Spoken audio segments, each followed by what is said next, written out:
Bueno, va a hablar ahora con nosotros, nos va a presentar dos ponencias Vera Boitiz sobre artes y técnicas de pesca y las principales pesquerías de la flota pesquera.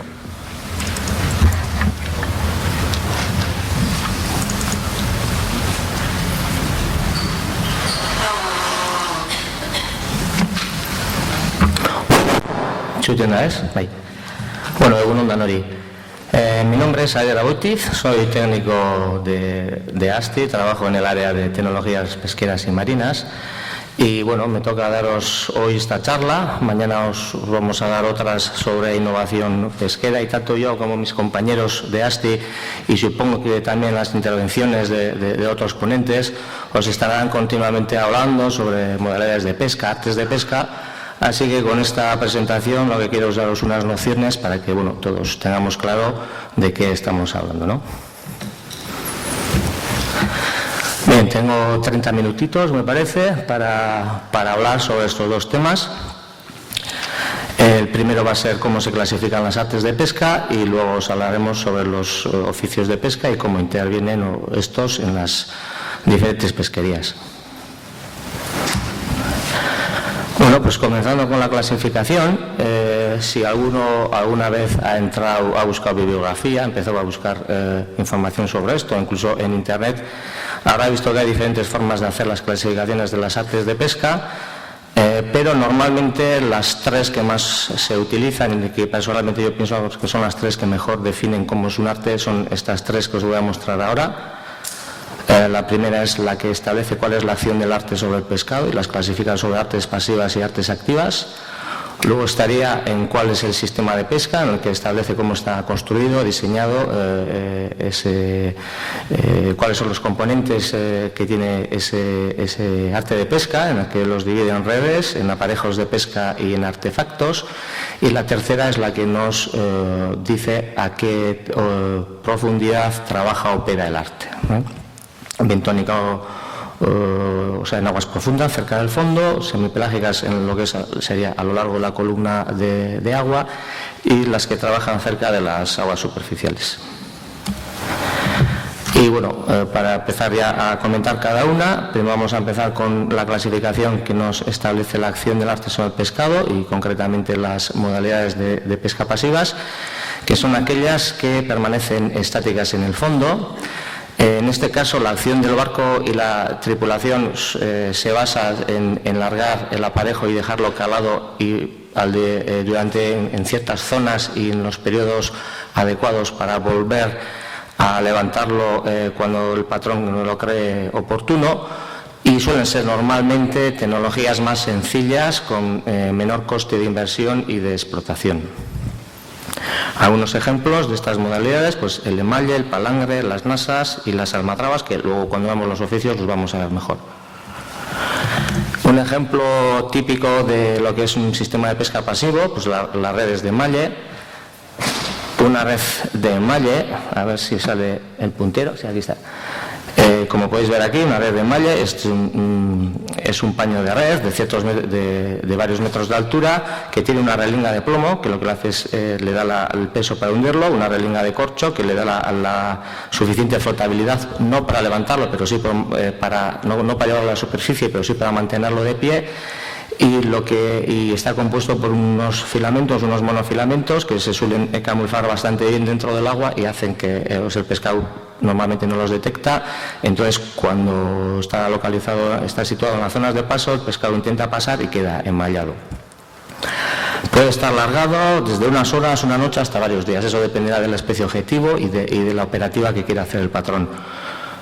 Cuando él lo considera oportuno, vuelve a la zona donde lo ha alargado, levantaría lo que son las redes y ahí solo lo que tendría que hacer es despescarlo.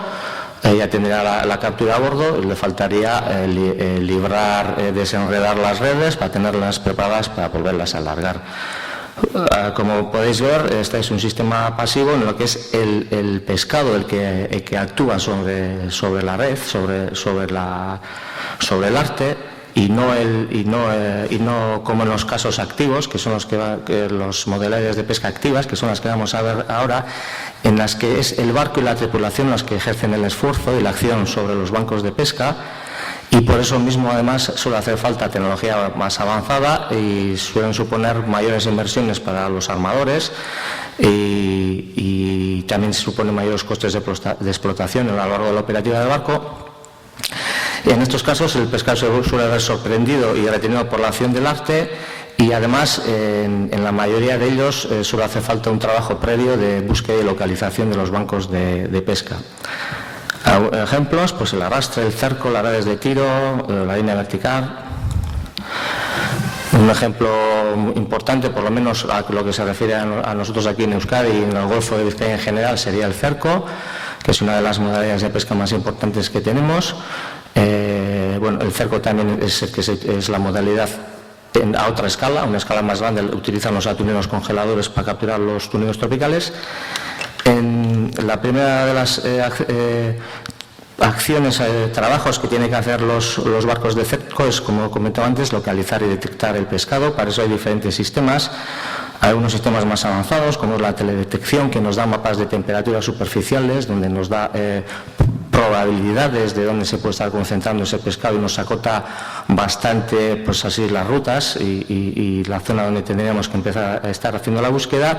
Luego estaría el más tradicional, que es el que hace la tripulación mirando el propio mar, visualizando la superficie del agua, porque cuando el pescado pelágico está en la superficie, pues produce alteraciones en la superficie del agua, simula como si fuera un viento, bueno, diferentes características que pueden hacer percibir a un marinero experimentado que ahí hay pescado. Y sobre todo tendríamos a día de hoy los equipos electrónicos, principalmente el sonar, pero bueno, por ejemplo los atuneros congeladores, también los radares de pájaros, que nos facilitan la detección de los cardúmenes. El patrón, en este caso, no solo detecta la cantidad de pescado que hay, a qué profundidad está. En el caso del cerco también es importante que sea capaz de intuir el rumbo, la dirección que tiene y la velocidad que tiene. Aquí os muestro la maniobra de un atunero congelador. Una vez que el patrón tiene la información suficiente para saber el rumbo y la velocidad de ese cardumen, lo que hace es intentar detenerlo, cortarle el paso con la red y luego terminar de rodearlo con el resto de la red. Una vez de que lo tiene dentro, pues y han llegado los puños y las manos bueno, se empieza a virar lo que sería la relinga de corcho y la relinga de plomo de la red de cerco. Como podéis ver, antes de llegar a esta fase en la que estaría toda la red completamente cerrada, pasa un tiempo hasta que conseguimos recoger toda la relinga de corcho y virar la jareta que nos cierra la red por debajo. Y bueno, es una fase en la que el pescado se puede escapar, Pero bueno, si hemos tenido suerte y no se ha escapado y se queda dentro, tendríamos ya la red cerrada y solo nos faltaría recoger lo que es el paño, recogiendo el paño dentro, embarcándolo hasta llegar a la zona final, que suele ser una zona más reforzada, más resistente, lo que se suele llamar el saco y el copo, que es donde al final queda acumulada la captura con mucho porcentaje. Como ya queda poca red, mucho porcentaje de pescado, ya lo podemos embarcar a bordo, ya sea con salabardos, con bombas de succión, bueno, con diferentes sistemas. Y bueno, podéis ver la diferencia entre una modalidad activa, en la que es el barco quien hace la acción, y la anterior que os he enseñado antes, que da el pescado el que hace la acción sobre el arte pasivo. Pasamos a la siguiente clasificación, que son los sistemas de pesca. Empezaríamos con los que se denominan artes de pesca. Artes de pesca me vais a ir hablando a lo largo de la ponencia. Se suele utilizar mucho como un genérico de modalidad de pesca, pero si fuéramos puristas, realmente un arte de pesca se refiere solo a los dispositivos que utilizan redes. Se basan en diferentes tecnologías y diferentes diseños que a lo largo del tiempo los pescadores han ido pues desarrollando, y las principales modalidades son el arrastre, el cerco, las redes de tiro y el emalle. Pasamos de las redes a los aparejos. Los aparejos son los que están conformados por las líneas, los sedales y los anzuelos. Utilizan cebos naturales o señuelos para atraer al pescado y que prenda del anzuelo y quede enganchado. Modalidades: palangre, línea vertical, curricano cacea y el cebo vivo. Y por último, en esta clasificación tendríamos los artefactos. Los artefactos que en sí son trampas, son dispositivos que entrampan o en algunos otros casos también, como el caso de los almadrabas, lo que hacen es desorientarlos y dirigirlos a ciertas zonas. Pueden utilizar cebos de atracción, estar dispuestos en zonas de paso o simular guaridas, y los tres más comunes son las nasas, las cestas y las trampas en sí, en la que la más famosa, hay más, pero la más conocida es la almadraba. Y la tercera forma de clasificar las artes de pesca es dependiendo en la profundidad a la que trabajan. En este caso empezaremos con las que operan en el lecho marino, en el fondo. Estas, lógicamente, son las que se utilizan para capturar las especies demersales. Como muchos sabréis, las especies demersales son las que viven cerca del fondo. Las especies bentónicas, que son las que viven sobre o en el propio fondo, o sea, enterradas, esas serían las bentónicas. Y algunos ejemplos de estas especies, pues los gádidos, ya sabéis, bacalaos y similares, peces planos, rape, congrio, crustáceos, aunque no aparece ahí merluzas. Ejemplos de este tipo de redes, de aparejos, de modalidades de pesca que trabajan en el lecho marino, pues todos aquellos que llevan el apellido fondo, está claro, ¿no? Arrastre fondo, palangre fondo, emalle fondo, pero bueno, también las nasas y el cerco danés. Luego tendríamos las modalidades de pesca que trabajan a media agua. A media agua no es que estén justo en la mitad, en lo que sería en la mitad de la columna, sino trabajan a lo largo de toda la columna, excepto lo que sería el fondo y lo que sería la superficie. Tienen mucha variabilidad en altura. Son las que se utilizan para capturar especies demersales que se levantan un poco de fondo, y las pelágicas, y sobre todo en las migraciones verticales, que ya sabéis que la mayoría de los peces hacen migraciones verticales a lo largo del día para alimentarse. Entre la noche y el día varían bastante en altura, y entonces aprovecha esa característica con estas artes. Y las principales especies capturadas serían las bacaladilla, el verdel, el chicharro, la anchoa, la sardina, túnidos, cefalópodos. Modalidades de pesca de este tipo: el arrastre de gran abertura vertical, que en sí es un arrastre de fondo, pero con una boca muy alta, entonces consigue llegar a bastante altura por encima del fondo. El arrastre pelágico, el arrastre el palangre de piedra bola, el emalle y la línea vertical. Y por último, para terminar con la clasificación, con las diferentes clasificaciones, tendríamos las artes que trabajan en superficie. Son las que trabajan las especies pelágicas. Las especies pelágicas son aquellas que viven cerca de la superficie del agua. Normalmente además son migratorias. Las principales serían los túnidos, los peces espada, anchoa, sardina, anchoveta, capelán, chicharro. Y las modalidades de pesca que se utilizarían: el arrastre pelágico, la palangre de superficie, las redes de deriva, el cerco, el cebo vivo y la cacea. Bueno, pues esta es la clasificación así simple y rápida para mostraros un poco cómo se clasifican las artes de pesca. Y ahora vamos a ver cómo esta clasificación se puede ver en los diferentes oficios, y esos oficios en qué pesquerías, o por lo menos en las más conocidas para nosotros, están involucrados. Para ello os he preparado unas tablas. En estas tablas, aquí en la parte superior aparece el sistema de pesca. En la columna de la izquierda, el nombre de la modalidad de pesca, con un dibujillo donde más o menos te puede dar una idea de cómo es. En las dos columnas del medio podemos ver la acción, si es una modalidad de pesca activa o activa o pasiva, la profundidad a la que opera, y en la columna de la derecha las principales especies que se puedan capturar con esa modalidad.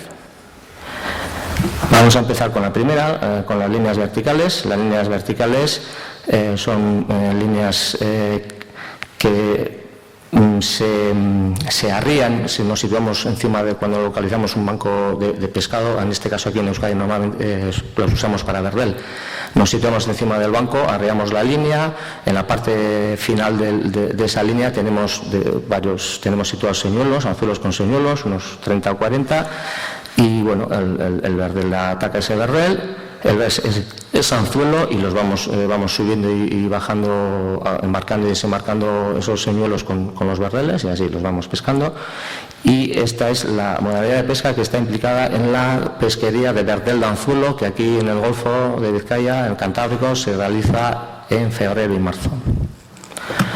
Pasaríamos ya a la cacea o curricán. Cacea o curricán también se utiliza en la pesca recreativa, así que muchos probablemente ya hasta ahí habéis podido pescar con ellas. Consisten en remolcar señuelos. Lógicamente un barco profesional lleva mucho más señuelos y en otra medida, pero al final lo que sería el concepto es el mismo. En este caso, para nosotros en Euskadi es esta modalidad de pesca es la que se utiliza en la pesquería de túnidos en verano, junto con la que tenéis abajo, que es la de cebo vivo. Antes Imanol ha dicho que no sabía si quedaban barcos de cebo vivo, quedan muchos, quedan 40 todavía, o sea que bueno, todavía sigue siendo importante. Y entre las dos son las que conforman la pesquería de túnidos a anzuelo que se realiza en el Golfo de Vizcaya. Esas eran modalidades de aparejos activas. Vamos a pasar ahora a ver, como podéis ver aquí, también aparejos, pero en este caso pasivos, que siempre son palangres. Los palangres es una larga línea en la que están anudados, amarrados bastantes a lo largo de toda la línea, muchos anzuelos, y puede ser de fondo, puede ser semipelágico, por medio de esta forma de N, o puede ser de superficie. Vamos a olvidarnos un poco de lo que sería el palangre de fondo, porque antes tenía su importancia aquí en Euskadi para la pesca de tiburones de fondo, pero bueno, una legislación sobre la prohibición y la conservación de los tiburones de fondo, pues ahora prohíbe su uso y ha pasado, se utiliza así para congrio, pero ha pasado a ser una modalidad de pesca pues bueno, menos importante. El palangre de superficie aquí nosotros no lo utilizamos. Sí existe en Galicia, para ellos es una pesquería importante para la pesca de espada, pero sobre todo el palangre, la modalidad más importante sería esta, la de piedrabola, que es con la que tanto los barcos de bajura como los de arrastre, los de altura al fresco de palangre, capturan la merluza, ¿no? La que todos conocemos como la merluza de anzuelo, del pincho, aunque realmente está mal dicho lo del pincho, porque el pincho deriva de una modalidad que se usaba antes mucho, que era el pincho caña, pero bueno, a día de hoy está asumido que lo que se captura con el palangre es la merluza de pincho también. Seguiríamos con las modalidades pasivas, pero en este caso con redes de malla, podéis ver aquí. También la red de malla puede ser de fondo, semipelágica o superficial. Esta semipelágica no le vamos a hacer caso porque apenas se utiliza más que en bahías y ríos. A nivel profesional no tiene ninguna importancia. La de superficie hace muchos años tuvo bastante repercusión mediática. Las redes de deriva, lo que en las televisiones llamaban volantas, que está mal dicho, porque las volantas es otro arte de pesca, pero bueno, yo creo que hoy todo el mundo conoce esta arte como volantas, aunque ya os digo que está mal definido. Pero como bueno, en la mayoría de Europa hay una legislación que las prohíbe, tampoco vamos a entrar. La que nos interesa sobre todo es esta de aquí arriba, que es la de malla de fondo, que es la que utilizan nuestros barcos costeros, nuestros barcos artesanales de artes menores para la captura de especies de bastante valor. Lo que pasa es que luego las cantidades que capturan no son muchas, pero bueno, son especies que tienen bastante valor en el mercado, como salmonete, pescadilla, lenguado, crustáceos como bogavante, langosta. Y ya pasaríamos a modalidades de pesca de más entidad me refiero porque normalmente lo usan barcos más grandes, aunque en este caso el cerco tiene una gran variedad, como habéis visto. Hay barcos de cerco de 18 metros hasta los grandes atuneros congeladores de 115 metros de eslora. Entonces, bueno, hay una gran variedad, pero normalmente se utiliza por barcos más grandes. El cerco, bueno, puede ser de diferentes formas, sobre todo sin jareta, es decir, que no tiene un cierre inferior que tira de él.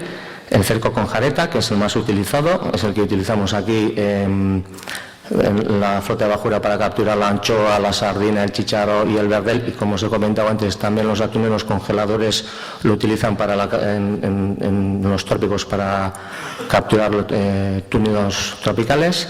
Y bueno, aquí al final tenéis el cerco danés, que no es un cerco per se. El cerco danés es más un arrastre, es más una modalidad, un arte de arrastre, pero la operativa que se realiza, la maniobra que se realiza, como se realiza similar a la de un cerco, pues le llaman cerco.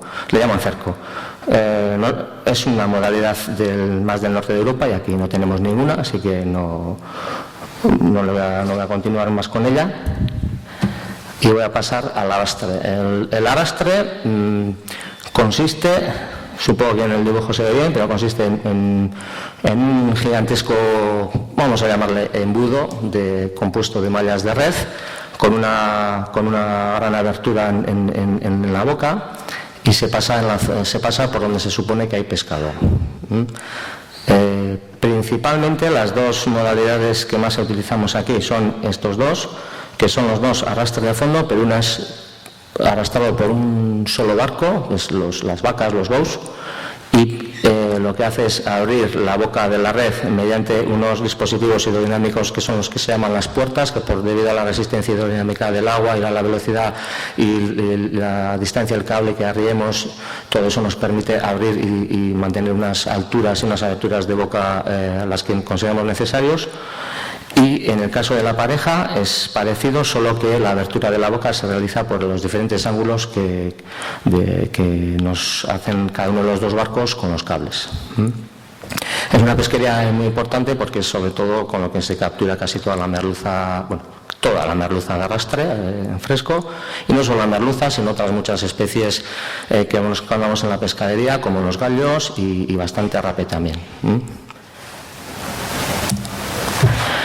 El arrastre no solo es de fondo, también puede ser pelágico. En este caso cambiará el diseño, cambiará toda la distribución de pesos y de estructuras de la red, de las relinglas de plomo, las relinglas de corcho, pero se puede utilizar no solo para el fondo, sino también para poder capturar el pescado que está a lo largo de la columna de agua. Aquí en Euskadi ni en el Cantábrico pienso que no se utiliza esta modalidad, pero bueno, aquí nuestros vecinos franceses sí que la usan bastante, o sea que la tenemos cerca. Y por último, para terminar, tendríamos los artefactos. Los artefactos pueden ser nasas, trampas o cántaros. Las nasas son unos recipientes de malla que están diseñados de tal forma que el pescado, los crustáceos, el pulpo, puede entrar normalmente en busca de carnada, pero una vez que está dentro no es capaz de encontrar la salida, con lo que se queda encerrado. Se utiliza bastante para la captura de pulpo y también de algunos crustáceos, como ha comentado antes Imanol de la nécora, pero también se pueden, también en algunas zonas, aunque aquí está prohibido, en algunas zonas lo utilizan para algunas especies de peces de roca, y sobre todo se utilizan por la pesca artesanal. Luego las trampas tendríamos las almadrabas, que lo que hacen es aprovecharse de las costumbres migratorias de las especies, sobre todo en este caso de lo que hace el atún rojo a lo largo cuando hace su migración estacional entrando en el Mediterráneo a través del estrecho de Gibraltar. Y lo que hace es disponer en las zonas donde saben que sí o sí va a pasar ese atún, poner paredes de malla de red, que lo que hace es desviarlo hacia la zona donde ellos quieren que se acumule, y ahí lo tiene mucho más fácil para poder capturarlo. Y por último, pues un sistema muy sencillito y muy antiguo, que es el de los cántaros, que se utiliza solo para pulpo y para embarcaciones muy pequeñas, que consiste en utilizar recipientes que se largan en zonas donde no hay muchos socavones en el fondo, de forma que los pulpos que estén allí, pues en vez de entrar en los agujeros entre la roca, pues entran aquí buscando refugio, y solo hay que levantarlos para poder capturar el pulpo, pero bueno, es para embarcaciones muy pequeñitas. Y con esto he terminado. He ido bien de tiempo, ¿no? Bueno, eskerrik asko.